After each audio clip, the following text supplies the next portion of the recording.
Banyak angan dipaparkan Presiden Prabowo saat pidato kenegaraan menyambut 80 tahun kemerdekaan Indonesia. Yang cukup mencengangkan, Presiden berangan dalam 2 tahun anggaran negara akan balance tanpa defisit. Bagaimana bisa?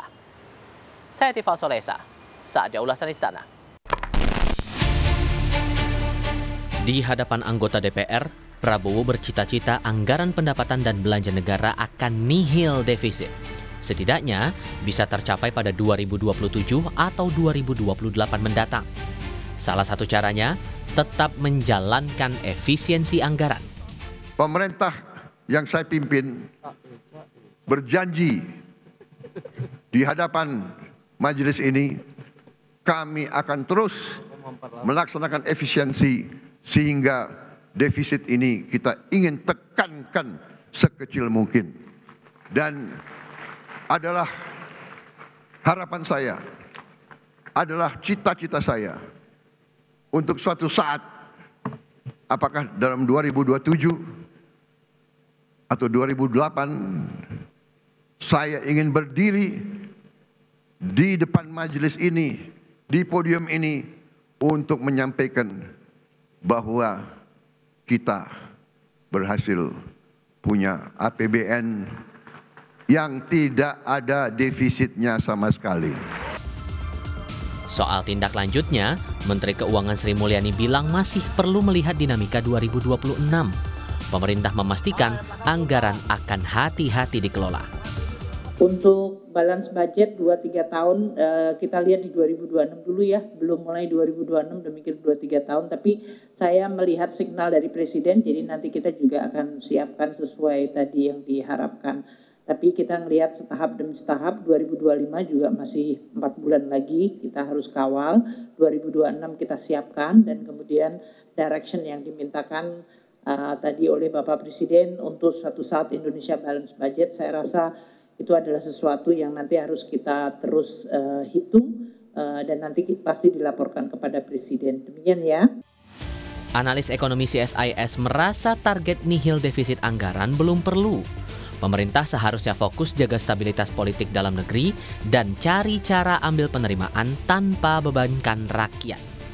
Sangat-sangat tidak realistis. Dan yang kedua, kita nggak perlu balance budget. Artinya kita masih bisa hidup dengan defisit APBN, tetapi defisit APBN-nya dijaga dengan sangat berhati-hati. Di bawah 3% dan hutang juga di bawah konvensi, yaitu sekitar 60% dari PDB. Selama kita bisa mengolah itu, kita masih aman. Kenapa? Kan orang bilang mungkin, kenapa nggak mau tanpa utang gitu. Permasalahannya adalah semampu apa kita meningkatkan penerimaan. Kan masalahnya di situ. Tahun depan, sejumlah program prioritas pemerintah masih dijalankan dengan anggaran jumbo. Dalam RAPBN 2026, biaya makan bergizi gratis 335 triliun rupiah. Pembangunan 200 sekolah rakyat hampir 25 triliun rupiah, dan sekolah unggul Garuda 3 triliun rupiah di 9 lokasi. Semua menggunakan pos anggaran pendidikan. Sementara cek kesehatan gratis memakai pos anggaran kesehatan sebanyak 2,6 triliun rupiah untuk 130 juta penerima manfaat. Belum lagi investasi program 3 juta rumah sebesar 57 triliun rupiah. Sebanyak 770 ribu unit rumah akan dibangun tahun depan. Saat belanja pemerintah menguras 3.136,5 triliun rupiah, pendapatan negara ditargetkan 3.147,7 triliun. Semua bersumber dari pajak, bea cukai, dan penerimaan negara bukan pajak.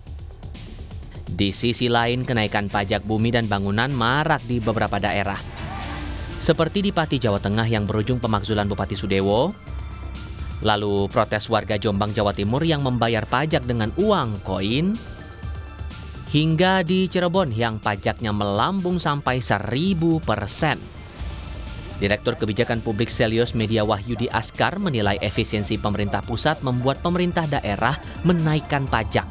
Hal itu karena Pemda selama ini bergantung pada transfer dana dari pusat. Jadi yang terjadi hari ini adalah kekacauan yang menyebabkan vertical fiscal imbalance. Ini ada teorinya di mana pemerintah pusat mencengkram dana di daerah, mengambil, memangkas, sehingga kemudian daerah kehilangan kemerdekaan fiskalnya.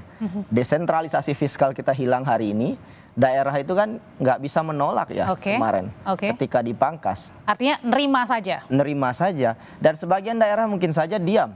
Kenapa diam? Karena mereka nggak mau melawan arahan Pak Prabowo. Ada retret kemarin, 1 komando misalkan. Kepala Kantor Komunikasi Kepresidenan Hasan Nasbi menyebut tudingan itu prematur. Baginya, urusan kenaikan PBB di daerah bukan efek dari kebijakan efisiensi. Kalau kita bicara ini adalah efek dari kebijakan pemerintah pusat, maka kita harus bicara dalam konteks 500-an kabupaten kota. Ya, dan ini perlu untuk ditekankan. Dan untuk kebijakan-kebijakan yang ada di pemerintah daerah itu kan memang kewenangan mereka. Ya, untuk PBB P2 itu, ini kan PBB P2. Pajak bumi bangunan, sektor pedesaan dan sektor perkotaan, rumah, gedung, tanah, di luar tambang, perkebunan, dan lain-lain. Ini memang kewenangan dari pemerintah daerah. Pemerintah harus memastikan anggaran yang ada bisa dimaksimalkan demi kemakmuran rakyat. Survei terakhir Litbang Kompas menunjukkan kestabilan ekonomi dan penyediaan lapangan kerja masih jadi isu yang dinilai belum tercapai, menyusul kesejahteraan sosial masyarakat hingga pengentasan kemiskinan. Optimistis boleh, tapi jangan lupa realistis. Cermat menempatkan dan awasi prioritas program jadi kunci kalau mau anggaran negara sehat. Jangan sampai peribahasa yang bilang besar pasak daripada tiang terjadi, ujung-ujungnya kesejahteraan publik jadi tergadai. Untuk ulasan Istana, Tifal Solesa, Anggi Mendarwan, Kompas TV.